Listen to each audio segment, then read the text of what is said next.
To infinity and you know what? I don't want to say it.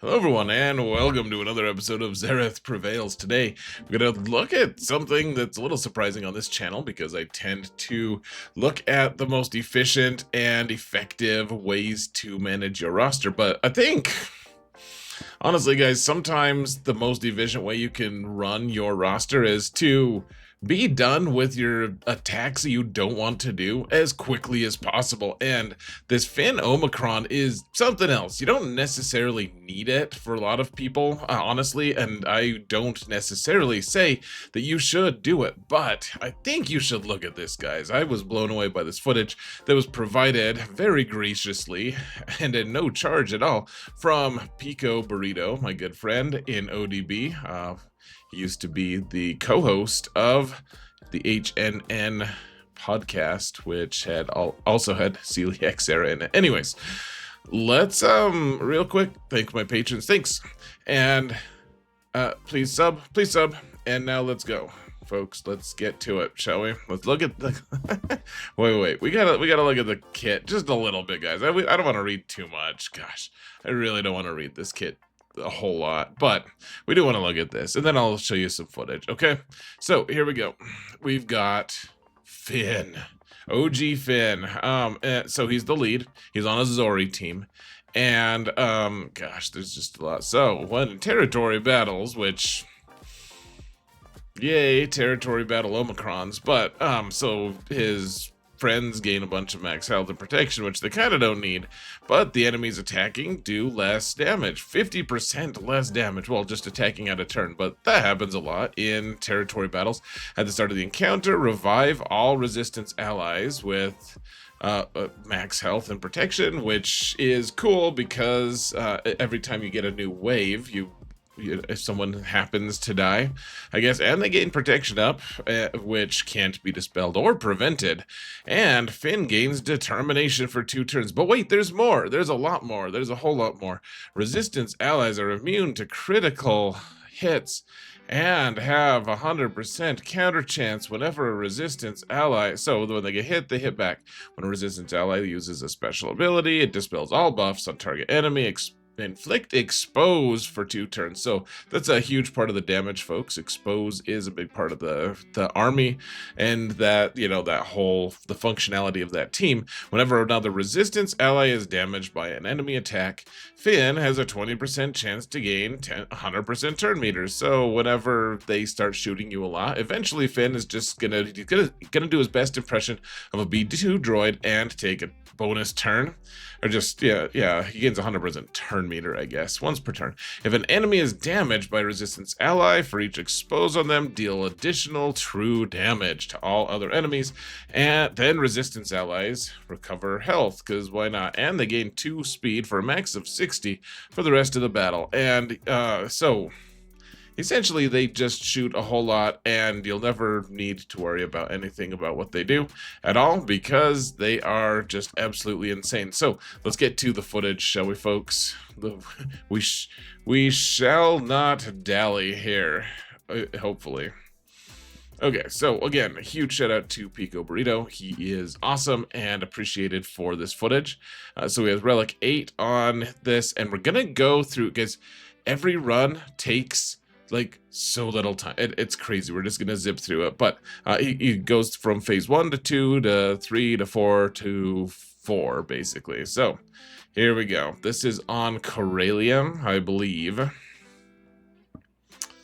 in phase 1, and this takes like 40 some seconds total, and he just hits auto at some point. Yeah, here we go. So he hits auto, and then it just goes crazy. Watch how fast this is, guys, because remember, they're doing bonus damage every time they're attacking someone who has an expose on them.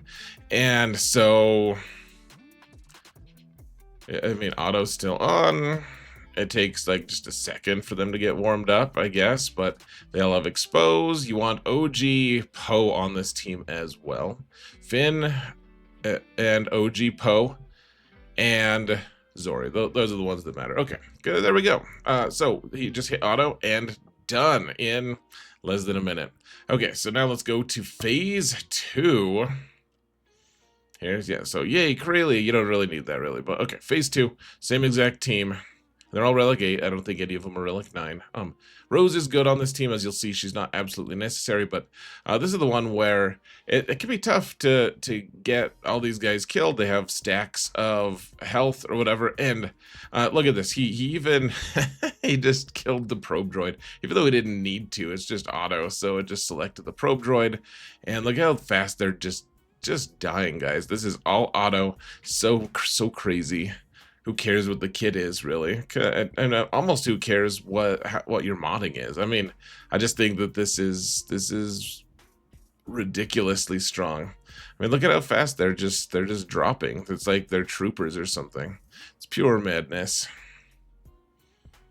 The opponent's turn or team takes 0 turns, and again, less than a minute here, folks. It's obscene. It really is.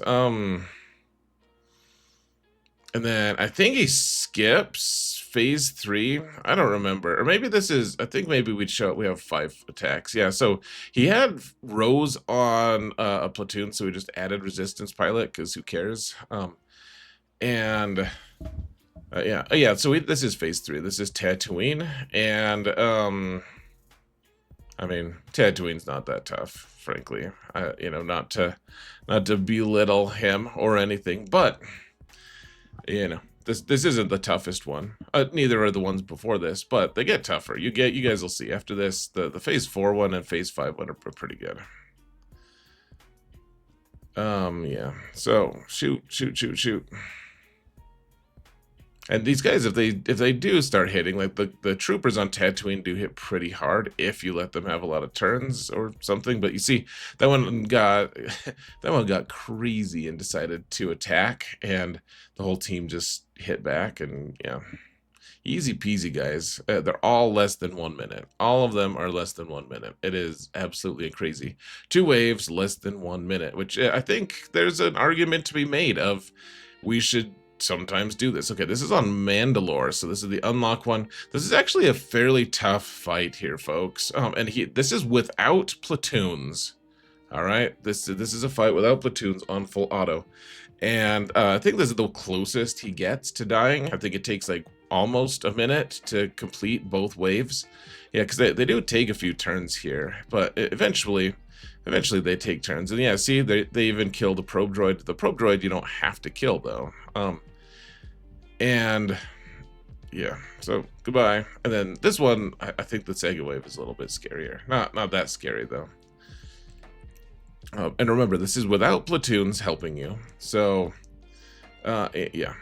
I mean, this is just crazy, like, helping your guild out to get these wins, and you don't even have to. It's less than a minute, guys. It's crazy.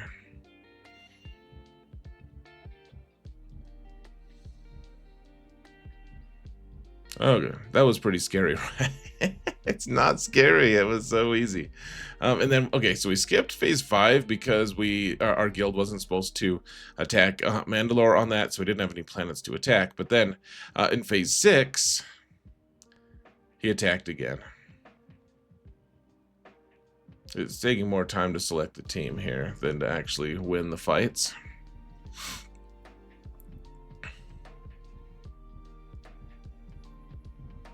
So I think he does it manually here because I think we needed to make sure we passed every wave possible, and I think he was feeling probably pretty like, oh, I have to make sure that like my auto doesn't just go awry, which of course if you do it manually it takes a little bit more time, but still not too much.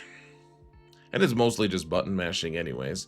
No offense to Pico, I'm sure he would play it at a more nuanced level if he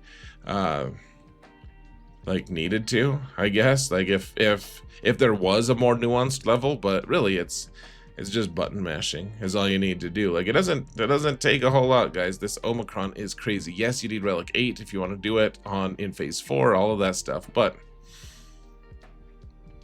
I mean, That's it, folks. That's all she wrote. Just mowing through the opposition, guys. Just takes one Omicron, and you two could be a person who can auto your Rise of the Empire fights with this team every single time. So maybe something to think about if you have a lot of Omicrons, or if Rise of the Empire is really frustrating and you don't want to have to deal with it. It might be worth the time and investment, folks. If not, I mean, I don't think it's absolutely necessary, but it is certainly, I mean, you saw how fast it was, less than a minute per round. And that's not just what per phase, guys, per wave. It's the entire attack. It's really cool. So, all right, guys, I'm going to let you go. Thank you all so much for watching. And remember that in all things, Xerath prevails. Huge shout out to Pico one more time for that footage. Take care, folks.